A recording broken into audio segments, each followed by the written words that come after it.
वैश्या को स्वर्ग मिल जाए तो ऋषि मुनि कहाँ जाएंगे। ऋषि मुनि एवं शास्त्र से यह ज्ञात होता है कि अगर जाने अनजाने में किसी से पाप कर्म हो जाए तो उसका प्रायश्चित करने से पाप कम हो जाते हैं। एक कस्बे में एक महात्मा रहते थे।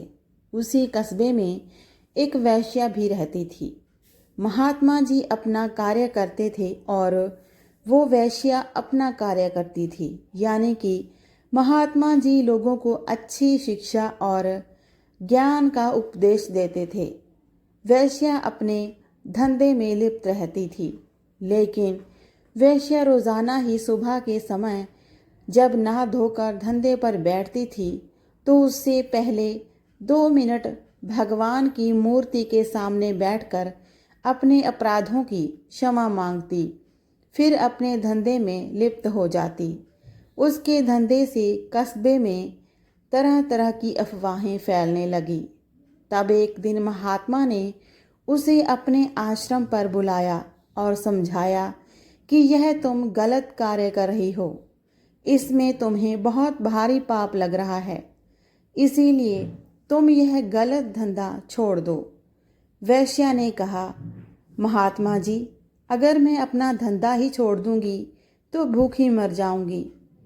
तब महात्मा ने समझाया, भगवान पर भरोसा रखो, वही तुम्हें आहार देगा। वैश्या ने उनकी बात मानकर धंधा छोड़ दिया। कुछ दिन तो उसने अपनी जमा पूंजी से काम चलाया, लेकिन जब वह जमा पूंजी खत्म हो गई तो वह महात्मा के पास जाकर बोली, मेरा सारा धन खत्म हो गया है, अब मैं क्या खाऊं। तब महात्मा ने कहा, भगवान पर भरोसा रखो, जब तुम्हें आहार जरूर देगा वह। वैश्या चुपचाप लौट आई। एक दिन वह भूखी सो गई, फिर दूसरा दिन बीता, तीसरा दिन बीता। जब उससे भूख बर्दाश्त नहीं हुई तो वह पहले की भांति अपने धंधे में लिप्त हो गई और वही क्रिया दोहराने लगी, अर्थात भगवान की मूर्ति के सामने 2 मिनट प्रायश्चित करती, फिर अपने धंधे में लग जाती। संयोग ऐसा हुआ कि कुछ दिन बाद महात्मा का देहांत हो गया और उसी दिन वैश्या भी मर गई। वैदिक धर्म की मान्यता के अनुसार दोनों की आत्मा उनके शरीर से निकलकर यमराज के दरबार में गई। धर्मराज ने वैश्या और महात्मा जी दोनों के पाप और पुण्य का लेखा जोखा किया।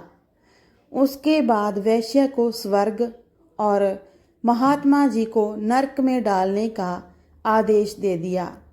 महात्मा जी ने यमराज से कहा, हे अधर्मराज, आपके दरबार में अन्याय हो रहा है। मैंने जीवन भर लोगों को अच्छे मार्ग पर चलने का उपदेश दिया, फिर भी आप मुझे नरक में डाल रहे हैं, जबकि वैश्या ने जीवन भर पाप कर्म किया, उसे स्वर्ग दे रहे हैं। ये आपका कैसा न्याय है। तब यमराज ने महात्मा से कहा, हम धर्मराज, हमारे दरबार में कभी अन्याय नहीं होता। देखो, उधर पृथ्वी लोक में आपके शरीर को लोग गाजे बाजे के साथ दफनाने ले जा रहे हैं। वहाँ आपकी मज़ार बनाकर पूजा किया करेंगे, क्योंकि आपके शरीर ने, आपके मुंह ने प्रवचन किया था, इसीलिए आपके शरीर की सद्गति हो रही है। लेकिन आपके मन में परमात्मा के प्रति वास्तविक प्रेम नहीं था, बल्कि आपके मन में नाम कमाने की, चारों ओर प्रसिद्ध होने की लालसा थी। आत्मा से कभी आपने परमात्मा का स्मरण नहीं किया, इसीलिए यहाँ नरक में डाले जा रहे हो।